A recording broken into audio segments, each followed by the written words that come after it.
네, 안녕하세요. 인터파크TV 수요 아트살롱 시청자 여러분, 무민 75주년 특별 원화전 진행을 맡게 된 미디어앤아트 류현주 PD입니다. 그럼 지금부터 전시 관람을 같이 해보실까요? 전시는 여기 보시는 것과 같이 무민이 사는 무민밸리의 배경으로 해서 무민과 무민 캐릭터를 소개하며 시작이 됩니다. 무민을 잘 모르시는 분들도 여기 보시면 이 하마를 닮은 하얗고 동글동글하고 통통한 이 캐릭터를 잘 아시죠? 사실 무민은 하마가 아니라 트롤이라는 종족인데요. 북유럽 신화에 나오는 신화적 동물을 이제 트롤이라고 부르고 우리나라로 따지자면 도깨비와 같습니다. 무민 가족의 이야기는 1945년도에 첫 번째 작은 무민 가족과 큰 홍수를 시작으로 해서 총 9가지 소설과 그리고 6가지의 연재 만화, 그리고 4권의 그림책, 그리고 4종류의 애니메이션, 그리고 5편의 극장용 애니메이션으로 지난 75년간 전 세계의 팬들과 만나왔는데요. 다양한 무민 시리즈들에는 아주 많은 캐릭터들이 등장을 해요. 여기 전시장에 보시면은 그 중에 주요 캐릭터들을 이렇게 설명을 해 놓았습니다. 여기 보시면 무민과 무민파파, 무민마마의 여러 무민 트롤 종족들이 있고, 그다음에 무민의 여자친구 스노크 메이든, 그리고 스니프, 투티키, 스너프킨처럼 무민의 친구들, 그리고 그 외에 이렇게 캐릭터들이 있는데, 저희가 전시를 보고 나서 후기들을 굉장히 많이 찾아봤는데 무민 전시를 보고 이렇게 많은 캐릭터가 있었는지 몰랐다는 후기들이 굉장히 많으셨어요. 그래서 이 전시를 보러 오시면은 이런 캐릭터들의 관계를 잘 아실 수가 있을 것 같고, 이런 캐릭터들이 저희의 좀 삶을 대변을 해서 이제 뭐 인생이란 긴 여정을 함께 탐험하면서 서로 사랑하고 그다음에 공존을 하는 법을 가르쳐 주는데, 이를 통해서 어린이들한테는 사랑과 모험에 대한 가치를 전달하고, 그 다음에 어른들은 좀 이 캐릭터들을 통해서 힐링을 받을 수 있는 시간을 가질 수 있을 것 같습니다. 네, 이 사파는 여기 딱 보시면 이렇게 구멍이 뚫려 있죠. 이게 실제 그림책에도 이렇게 구멍이 뚫려 있는데요. 이렇게 구멍이 뚫려서 다음 책 내용에 살짝 엿볼 수 있는 그런 연출이 있는데요. 그 당시에는 이런 연출 방식이 굉장히 획기적이었다고 해요. 그래서 엄청난 파격적인 인기를 얻었는데요. 저희도 이렇게 마치 책 속에 들어와 있는 듯이 이제 책의 장면들을 대형으로 구현을 해서 좀 실감나게 체험을 하실 수 있도록 구성을 해보았습니다. 네, 지금 화면에 보이시는 이 첫 번째 공간이 첫 번째 소설책인 해성이 다가온다라는 소설존인데요.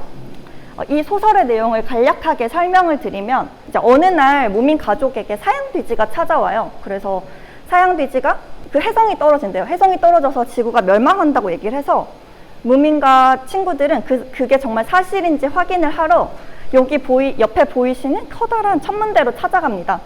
그래서 여기 가서 정말 지구가 멸망하는지 알아보게 되는데요. 이 소설은 제2차 세계대전 전쟁의 경험을 겪은 작가의 개인적인 경험을 바탕으로 집필이 되어서 그런지 이제 저희 소설 곳곳에 이 유사한 사항들이 보여지는데요. 뭐 예를 들어 그 작가 같은 경우는 2차 세계대전 때 전쟁을 피해서 방공호에 숨어 있었다고 해요. 그래서 근데 이 소설에서는 그런 해성을 피해서 동굴에 숨어 있는 듯이 약간 이렇게 비슷한 상황이 연출이 돼서 굉장히 재밌다고 합니다. 네, 이제 두 번째 존인데요. 이 소설존은 마법사의 모자라는 소설존입니다. 이 소설의 내용은 무민과 친구들이 산꼭대기에 올라가게 되는데 거기서 처음 보는 모자를 발견을 해요. 그래서 그 모자를 호기심에 집으로 들고 들어오는데 아무도 이 모자가 어울리지 않아서 쓰레기통으로 사용하려고 이제 얘기를 합니다. 그래서 근데 이제 쓰레기통을 사용하게 되면서 물건을 집어 넣었더니 이상한 물건으로 막 변형하는 그런 이야기고, 이제 그 마법사의 모자라는 것을 깨닫게 되고 마법사에게 모자를 찾아주는 이야기입니다.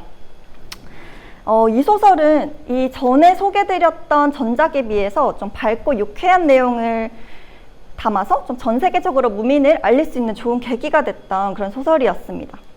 그리고 지금 화면에서 보이시는 것과 같이 지금 이 사파가 이 소설의 대표적인 사파라고 볼 수 있는데요. 지금 설치물을 보시면 굉장히 정글 같은 느낌이 있잖아요. 그래서 무민 친구들이 여기 씨앗을 모자에다 넣었는데 그 씨앗이 막 자라가지고 식물이 온 집을 덮었어요. 그래서 정글이 됐는데, 네, 그런 에피소드입니다. 네, 이 세 번째 존은 무민파파의 회고록이라는 존이고요. 이 존 같은 경우는 무민파파가 언제 죽을지 모르고 그런 약간 미래에 대한 불확실성으로 이제 자신의 어린 시절을 돌아보면서 이제 회고록을 남기려고 네, 하고 있는 거고, 보육원에서 불행한 어린 시절을 보낸 이야기로 시작해서 이제 여러 명의 친구를 만나면서 인생을 좀 개척해 나가는 그런 이야기예요. 그리고 여기 보시면은 끝에 무민마마를 운명적으로 만나는 그런 내용으로 이야기가 마무리돼요. 네, 그리고 이 공간의 전체를 보시면은 좀 무민파파의 서재를 상상하면서 좀 구현을 해보았는데요.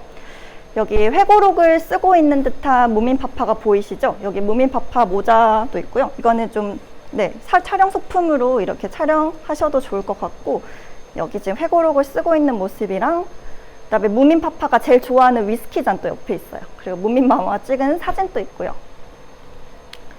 네, 여기는 네 번째 소설인 위험한 여름이라는 소설존입니다.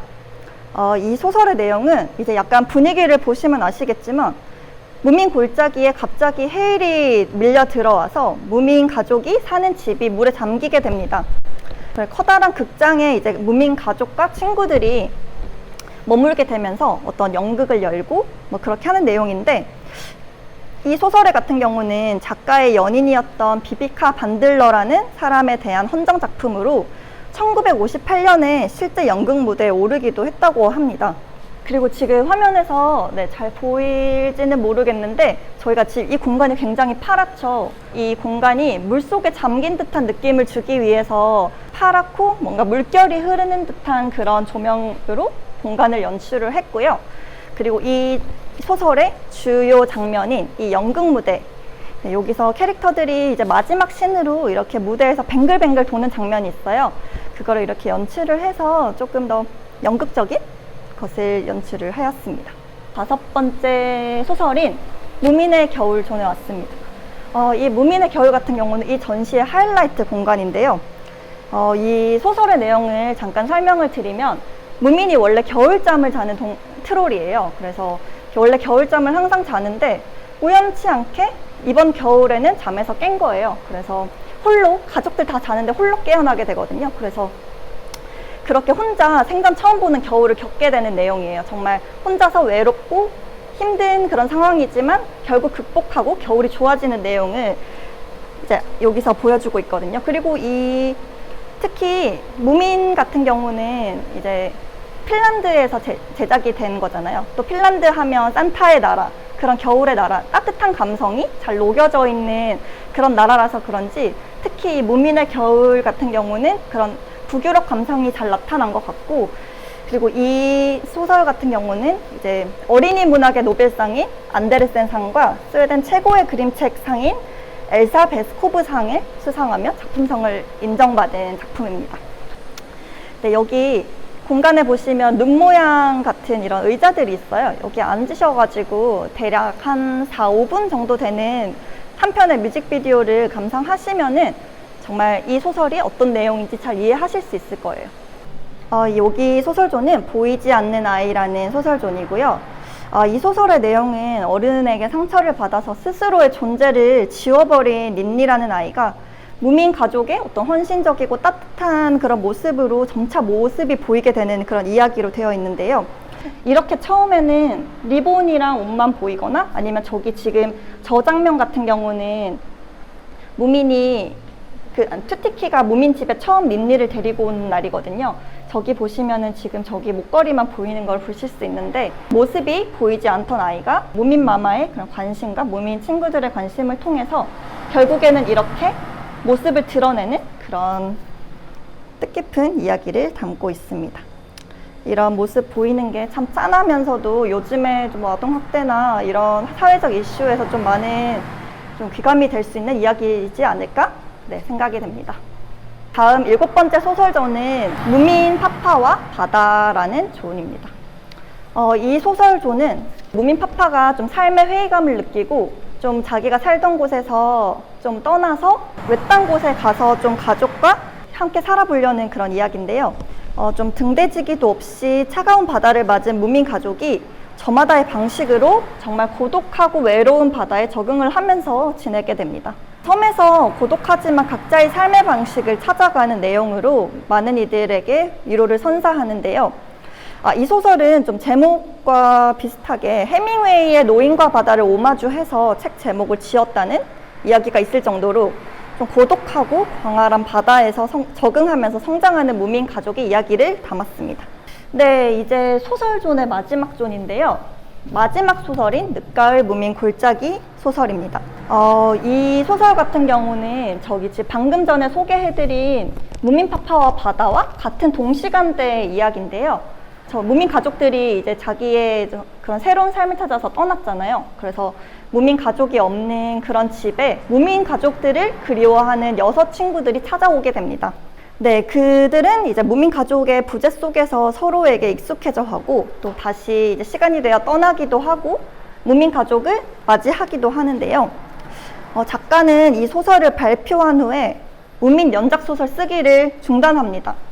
지금 제가 마지막 소설이라고 말씀을 드렸는데 이 시기에 어머니가 돌아가셨어요. 그래서 더 이상 행복한 무민 골짜기는 상상하기 힘들다며 어머니에 대한 사랑과 큰 상실감을 드러내게 되었습니다. 네, 이곳은 이제 확 색이 좀 변했는데요. 이곳은 무민을 탄생시킨 토베얀손 작가 존입니다. 토베얀손은 세계적으로 사랑받는 무민 캐릭터의 창작자이면서 풍자 작가이자 그리고 핀란드를 대표하는 대중문화 예술가입니다. 15살이라는 나이부터 어린이 잡지뿐만 아니라 좀 정치 풍자 잡지인 감이라는 곳에 여기 감이라는 잡지의 표지가 있거든요. 이렇게 되게 유명한 잡지의 사파를 싣고 또 옆에 보시면은 순수 미술에 대한 열망 또한 강렬해서 핀란드 예술대학에서 공부를 마친 후에 유럽, 프랑스랑 이탈리아 등지에서도 예술가로 기반을 많이 다졌습니다. 네, 이제 전시물을 좀 소개를 해드리면 여기 흑백 사진들 누구이실 것 같나요? 이 잘생기신 분을 보시면은 이제 이분은 스웨덴계 핀란드인 토베의 아버지로 빅토르 얀손이라는 분이시고 그 밑에는 스웨덴인 어머니인 시그네 함마르스텐 얀손이라는 분이십니다. 네, 토베가 그리고 6살이 되던 해 남동생이 태어났는데요. 그 첫 번째 남동생이 태어나고 그 후로 6년 뒤에 막내 라스 얀손이 태어나게 됩니다. 여기 세 번째 보이는 사진이 라스 얀손인데요. 라스 얀손 역시 좀 후에 저희가 이제 소개를 드리겠지만 그 연재 만화 코믹 스트립을 함께 그리는 그런 작업을 하게 됩니다. 이곳은 2019년도에 핀란드와 영국의 합작으로 만들어진 무민밸리 3D 애니메이션 시리즈를 보여주는 공간인데요. 현재는 시즌2까지 공개가 되었습니다. 이전에 나왔던 애니메이션들이 굉장히 어린아이들 타겟이었다면 이 애니메이션 같은 경우는 전 가족이 다 감상할 수 있는 그런 걸로 제작이 되었고요. 이 시리즈의 첫 에피소드 같은 경우가 핀란드 국영방송사에서 방영한 프로그램 중에 가장 높은 시청률을 얻게 됐고 또 가장 높은 제작비가 들었다고 합니다. 여기는 좌우로 왔다 갔다 보시면은 다른 모양의 캐릭터들을 보실 수가 있어요. 이렇게 왼쪽 오른쪽으로 보시면 좀 실제 애니메이션을 보는 듯한 그런 느낌을 보실 수가 있어요. 네, 그리고 여기서는 또 이 애니메이션의 더빙을 맡은 배우들의 인터뷰도 볼 수 있는데 여기 저희 유명한 킹스맨에 나왔던 테런 에전트가 무민 역할을 맡았어요. 그래서 무민 목소리를 그러니까 자신이 어릴 때부터 무민을 어떻게 봐왔고 이런 내용들이 담겨 있고요. 여기도 아트 디렉터랑 그런 감독들 인터뷰가 있으니까 이 애니메이션들이 제작된 그런 과정들을 함께 이제 관람하시면 좋을 것 같습니다. 네, 이제 마지막 존, 코믹 스트립 존인데요.